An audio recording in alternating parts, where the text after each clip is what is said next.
എന്താണ് latching relay? ഇനിയിപ്പോൾ എന്തിനാണ് ലാച്ചിങ് റിലേ? ഇത് ചെയ്യാത്തവരും അറിയാത്തവരും കാണാത്തവരും ഒരുപാട് ആൾക്കാർ ഇപ്പോഴും ഉണ്ട്. അതുകൊണ്ടൊരു വീഡിയോസ് മാത്രം അത് കണ്ടവർ ചെയ്തവർ സ്കിപ്പ് ചെയ്തങ്ങ് പോയിക്കോ. നമ്മളെല്ലാവരുടെ വീട്ടിലും മാസ്റ്റർ കൺട്രോൾ സ്വിച്ചുകൾ ഉണ്ടാവില്ലേ? മാസ്റ്റർ കൺട്രോൾ പറഞ്ഞാൽ നമ്മൾ കോർണറിൽ എന്തെങ്കിലും ഒരു എമർജൻസി സിറ്റുവേഷൻ നമുക്ക് പെട്ടെന്ന് സഡൻ ആയിട്ട് ഓപ്പറേറ്റ് ചെയ്യാൻ പറ്റുന്ന ഒരു സിസ്റ്റമാണ് മാസ്റ്റർ കൺട്രോൾ പറഞ്ഞാൽ. ലൈറ്റുകൾ നമുക്ക് കോർണറിലെ ലൈറ്റുകൾ ഓൺ ആവും, ഒരു സ്വിച്ചിനകത്ത് ഓൺ ആവും, അത്തരത്തിലൊരു സിസ്റ്റം. അപ്പോൾ ആ പഴയ സിസ്റ്റം എന്ന് വെച്ച് കഴിഞ്ഞാൽ നമുക്ക് എവിടെ നിന്നാണോ നമ്മൾ ആ ഒരു മാസ്റ്റർ കൺട്രോൾ സ്വിച്ച് ഓൺ ചെയ്തതിന് അവിടെ തന്നെ പോയിട്ട് സ്വിച്ച് ഓഫ് ചെയ്താൽ മാത്രമേ ആ ലൈറ്റ് ഓഫ് ആവത്തുള്ളൂ. അപ്പോൾ ഇത്തരം ഒരു ഡിവൈസ് നമുക്ക് അവിടെ ഇൻസ്റ്റാൾ ചെയ്ത് കഴിഞ്ഞാൽ നമുക്ക് എവിടെ നിന്ന് വേണമെങ്കിലും നമുക്ക് മാസ്റ്റർ കൺട്രോളിനെ ഓപ്പറേറ്റ് ചെയ്യാൻ പറ്റും.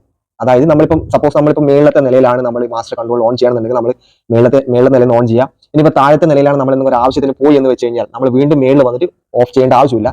താഴെ നിന്ന് തന്നെ നമുക്ക് ആ ലൈറ്റുകളെ ഓഫ് ചെയ്യാൻ വേണ്ടി പറ്റും. ഒരു ബെൽ പുഷ് വെച്ചിട്ടാണ് നമ്മൾ ഇത്തരം ഡിവൈസിനെ ആക്ടിവേഷൻ ചെയ്യുന്നതും ഡീആക്ടിവേറ്റ് ചെയ്യുന്നതും.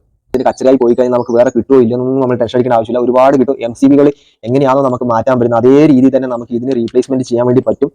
അതുകൊണ്ട് സാധനം വാങ്ങിക്കോ, വെച്ചോ, മൊത്തത്തിൽ കളറായിക്കോ.